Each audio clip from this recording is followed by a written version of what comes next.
Weet je, dat idee van fanatiek journalisme, van een blik langs de fotografen op te trekken, dan weer zo.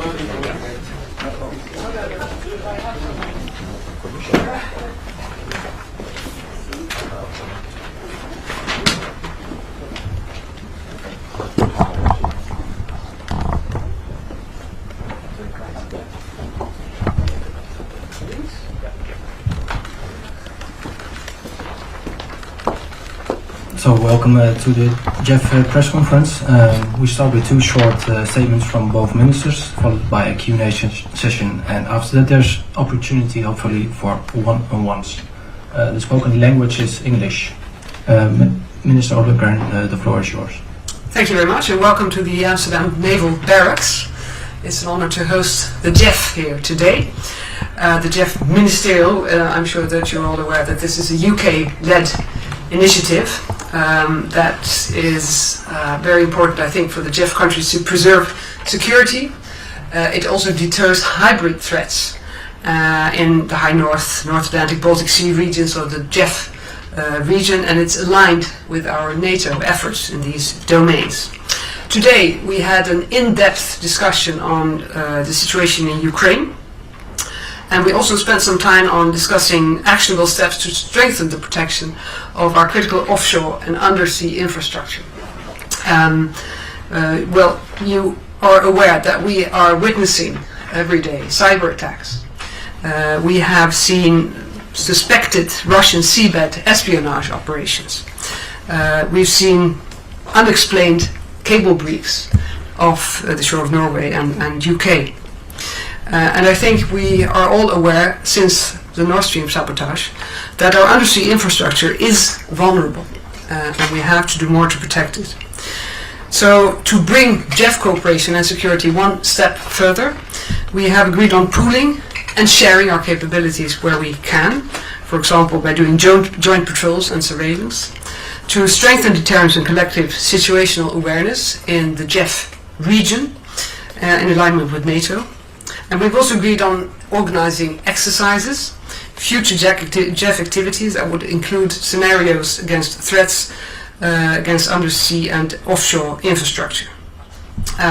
We are all aware that we cannot, in a military way, protect 24/7 everything that is undersea.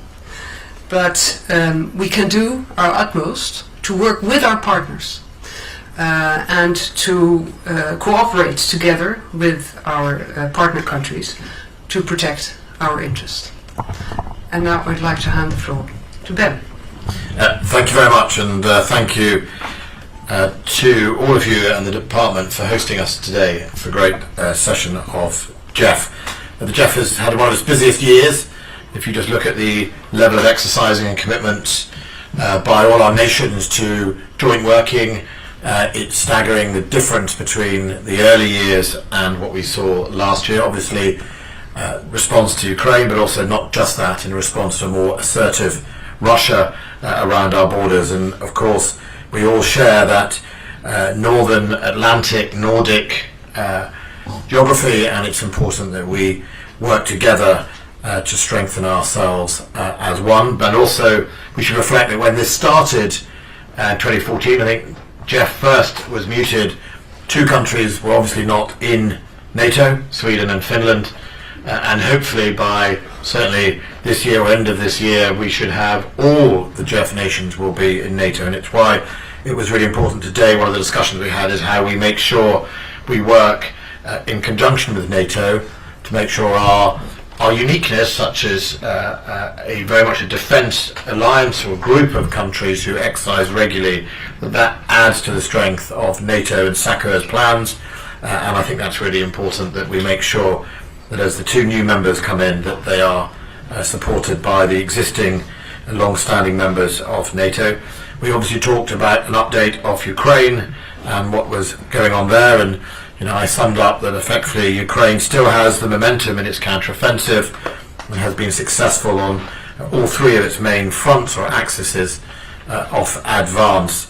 And we then discussed what else we could do in the long term for Ukraine, as well as issues around the upcoming NATO summit. But overall, it's good to see the JEF exercising practically practicing at ministerial level exercises as well, and also making sure that we just build on our strengths over the years. And it's a good group of countries.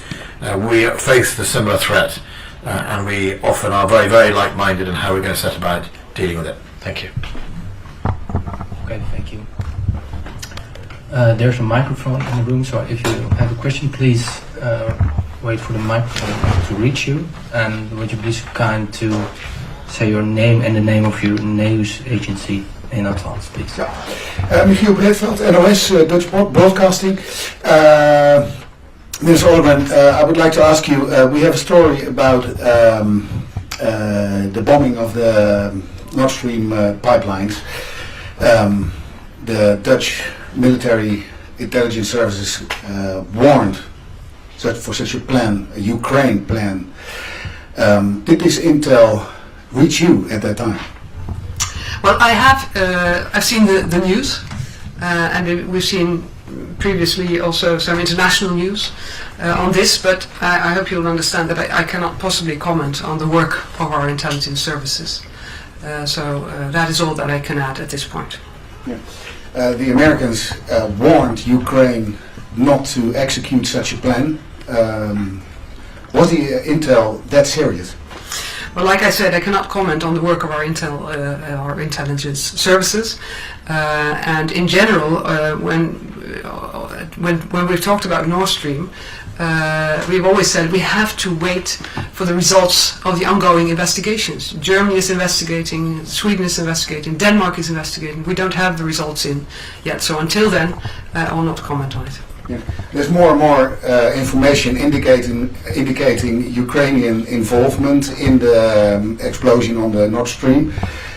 Does it change the way we support Ukraine in this war?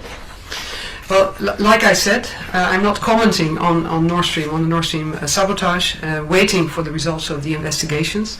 And in general, and that's something I've stated before also, we support Ukraine because it's been invaded aggressively by Russia and has a right to self-defense.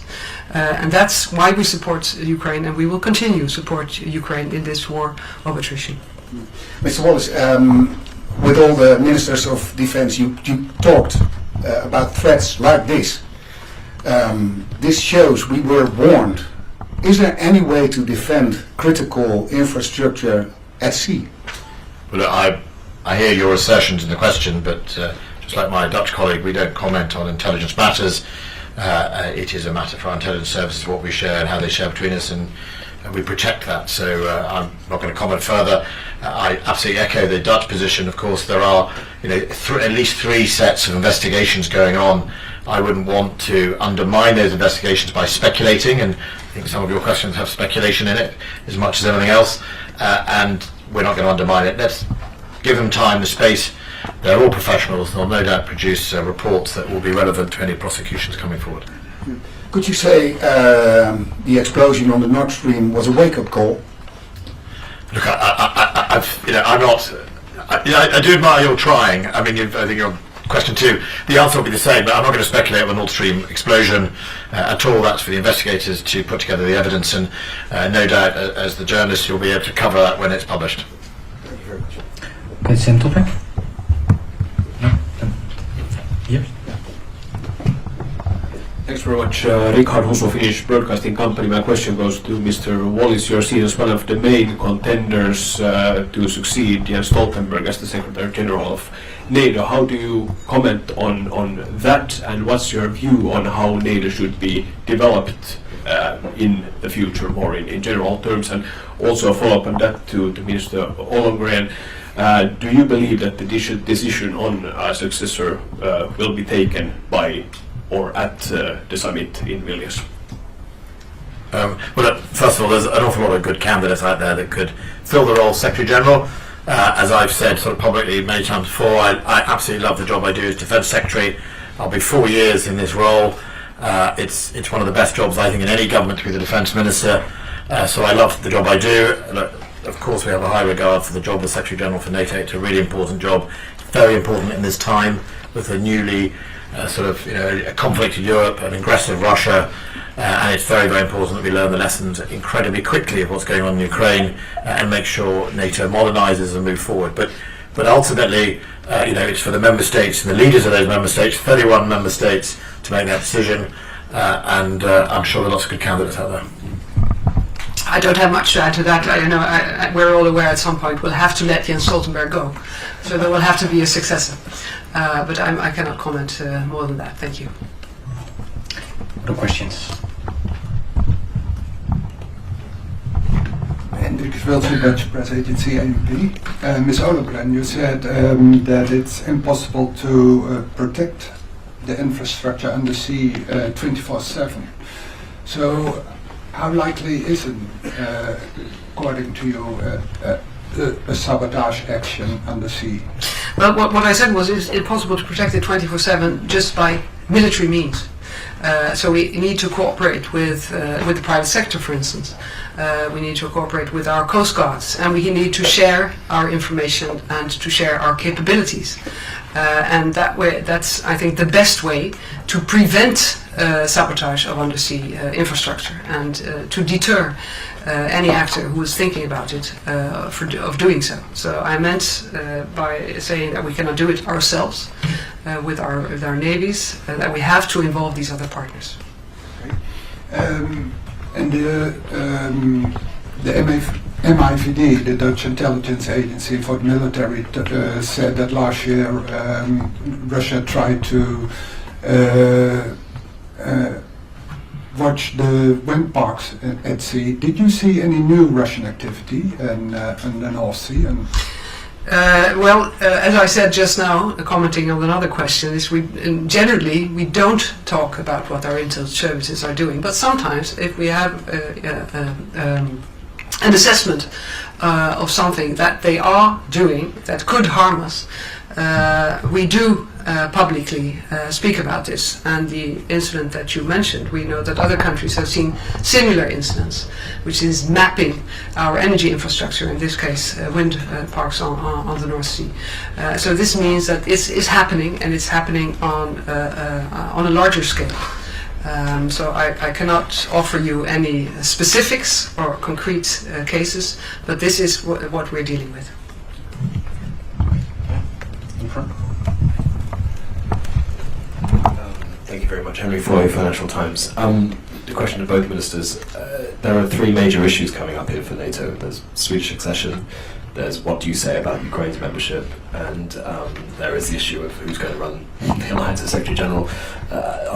In addition, not a NATO issue, but involving a lot of NATO members, is the question of security guarantees or assurances for Ukraine. Are you at all concerned that this is a lot to get done in the next 4 weeks? And how many of those issues do you still think will be live at Vilnius? Thank you. Well, if you go by the Madrid summits, I think all of them, to an extent, will be live. I mean, we've got a new, President Erdogan has been re-elected, he's got a new government, he reshuffled his cabinet almost completely. So I think there's some work to be done between now and then of making sure Turkey understands the changes that Sweden has already implemented and why we all believe that Sweden should be accepted into the alliance. I think that is possible to be done. I've already spoken to my Turkish counterpart, my new counterpart, and we'll be working on that. So something will always be done at the summit itself. Who is the next Secretary General? There doesn't seem to be a handbook of how you choose one. If you go back in the past, they've always been done in some different manner. Who knows? That could be done in Vilnius, it could be done in October. It just depends when. I think Jens Stoltenberg's term is up in October when they do that. And look, for Ukraine and NATO membership, we should remember the Bucharest summit. You know, different nations have different views. Some of those haven't changed, so we have to be realistic. It's now an alliance of 31 nations. So the key here is to make sure we work to uphold, obviously, our policy of an open door policy of NATO. That's a really important part of what NATO is, but also to make sure that, you know, where we can't resolve it in the short term because there's an ongoing conflict, what is it that the international community or NATO members can do to provide reassurance and resilience for Ukraine, and indeed long-term planning to help make sure Ukraine is invested in or supported to deter Russia after this conflict. And I think many of those things can be done before and during the Vilnius summit. Today I put forward some of the work we've started to do in the UK about the long-term resilience building and security building of Ukraine's capabilities. There are lots of other models around the world, security guarantees, mutual defence pacts, and in fact financial support for countries that we see globally. I think all of those should be on the table. Yes, well, I don't have much to add to that. I sincerely hope that Sweden's accession, that's one of the points that could be out of the way by Vilnius. But of course, we'll have to see. On the other issues, working with Ukraine now, supporting Ukraine now, is also working on strengthening Ukraine's armed forces for the future.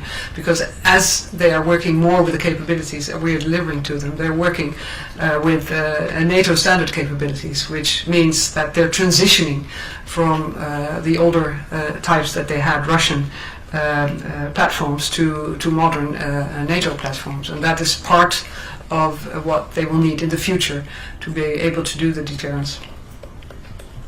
Okay, thank you. Leonie van Wierop, NRC Handelsblad, Dutch newspaper. Question for Mr. Wallace. If NATO is not open to membership for Ukraine, would the UK be willing to guarantee Ukraine's safety, together with the US, like the US does for Israel at the moment? Well, I think that's what I meant by there are lots of different models. I think Britain would examine a whole range of models of how to support Ukraine. Britain, alongside Sweden, for example, and Canada and the United States, were there post-2014 building the capacity and the capability. We also regularly exercised and had troops in that country as part of not only helping Ukraine's defence reform, but also being present and therefore playing our role in deterrence. So I'm not going to speculate about what models we could look at, but I definitely think those models recognise there are different nations in the alliance that are moving at different paces. And I think there will definitely be some on the front foot about those security guarantees, and there'll be others not so keen in that space. So I'm not going to speculate what Britain would choose. I think that's a discussion for us and wider government to have with the Prime Minister, but also as we get to Vilnius with like-minded allies. And I think what you'll see is nations that agree that they maybe should have some sort of security pact. I think they'll get together. And nations who might want to support in a different manner may come up with a plan. I think it's just important that we all recognise as NATO members that President Zelensky has a political pressure himself. He needs to show to his people that if at Vilnius he isn't offered NATO membership, what has he managed to secure? And that's perfectly understandable of a president leading a country at war, and those discussions are ongoing behind the scenes across many, many countries. Can I add to that? A question about the F-16s. When do you think they're arriving in Ukraine? Because your colleague Olongren yesterday, told Reuters that they're probably not likely to impact the war in the short term. They're rather meant for post-war deterrence. When do you think they're? Well, we don't have F-16s in the United Kingdom. Both Netherlands and Denmark are sort of leading the fighter group, and so we all have different roles to play. Britain will seek to do the elementary flight training. But ultimately we don't operate F-16, so how we fight them, how we use them is a matter for the F-16 nations. But the observation is they won't be there in the short term is absolutely right. Can you say when the training will be finished? I don't know the full pipeline of an F-16. All I can say is elementary training is a few weeks in the United Kingdom. I think we're going to do that and language, and that will start pretty soon. Thank you. Yes, Sylvan Schoonhoven van de Telegraaf. My question about the critical infrastructure under sea. What is needed at this point to protect it, apart from working together with other partners outside the military? Are, for instance, technical solutions needed to do the monitoring?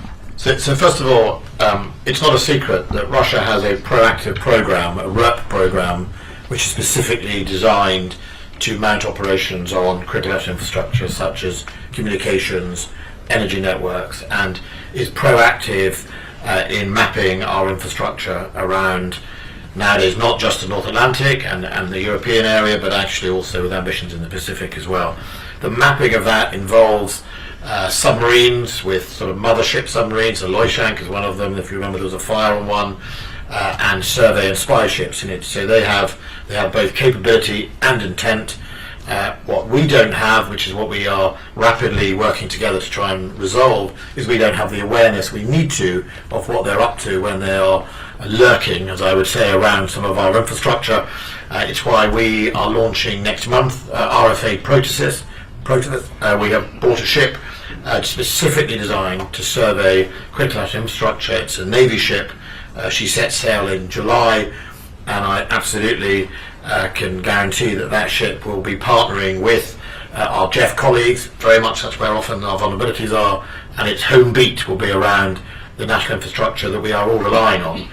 And this is not a unilateral nation-state interest. This is absolutely multilateral. The best example of that is 40% now of Europe's energy or gas energy comes from Norway. It's in everyone's interest that Norway's infrastructure is protected, whether you are in Italy, Netherlands or Britain, because the consequence of that 40% being disrupted will be felt in all our pockets. So the way you deal it, first of all, is intelligence. We need to improve our intelligence knowledge of what the Russians are up to. We need to work with the private sector, because the oil industry and the communications industry already have huge amounts of capability to sort of almost live time survey their network, because it's in their interest for their customers to protect it. So by us partnering with them, we get to understand what they're up to, or indeed where the vulnerabilities might be, and then we have to invest in hardware. That's why we've invested in that ship. So those things together, alongside our sort of civilian ministries, our sort of non-military ministries, I think can help harden that picture. But it's a vulnerability definitely in the West, and we are all alive and alert now dealing with it. Okay. Nick? Thanks, Ricardo. So again, Finnish Lee. A follow-up on NATO, if I may. How important is the 2% defense investment pledge in your opinion, and do you see that there could be an agreement on a more ambitious goal within the upcoming weeks? Question to both. Thank you. Go on, you first. Well, of course, the pledge that we're working with now was working towards 2% next year. And so obviously we have to make a new pledge, and we're seeing almost every NATO country, except for those who were already there, stepping up and increasing their defense budgets. So have we in the Netherlands, 40% increase, working on spending that now, investing that money right now. And I think from my perspective, being the defense minister, it's extremely important to have a long-term perspective, because you need to be able to engage more people, let them do the military training, become professionals, and to invest in new capabilities. So it's very good to have a new pledge and to have that as our goal for the next decades. 2% is important because what Ukraine exposed is that our vulnerabilities go deeper than that. Our hollowing out, our lack of ammunition stocks, our poor state of some of our equipment, that some of our recruiting problems, the level of the armed forces. So, just to get ourselves where we should be, with the right readiness, the right equipment, the right enablers, I don't know many countries in Europe that don't need to spend money in that space, and in doing so, they will go above 2% or on 2%. Even us as a 2% country, the war stocks, all those things that have been probably, as I call them, unglamorous. So when it came to defence pressures, they were the ones that took the cuts. As people, people would rather have brand new platforms than actually make sure that they have a sort of 360 armed forces. So it is important. It's important culturally, because defence is not a discretionary spend. In the Cold War, most of our countries spent more on defence, and since 1991, it has continually dropped, certainly in Britain. The peace dividend that was probably right to be taken at the time by the taxpayer, they'd invested in our forces, but that carried on being taken, and defence sort of started to become more discretionary than core, like education, health and policing. Well, I think the 2% is a significant cultural mark that says this is a solid core function of government, and it needs to be invested in over a long period, because the platforms that the Netherlands and us buy together, they take 20 years, 10 years, 15 years to develop. So you can look good on the balance sheet in year one, but if you look bad in year three, you won't be able to sustain what you've got. So I think it's an important flaw that I think people reach.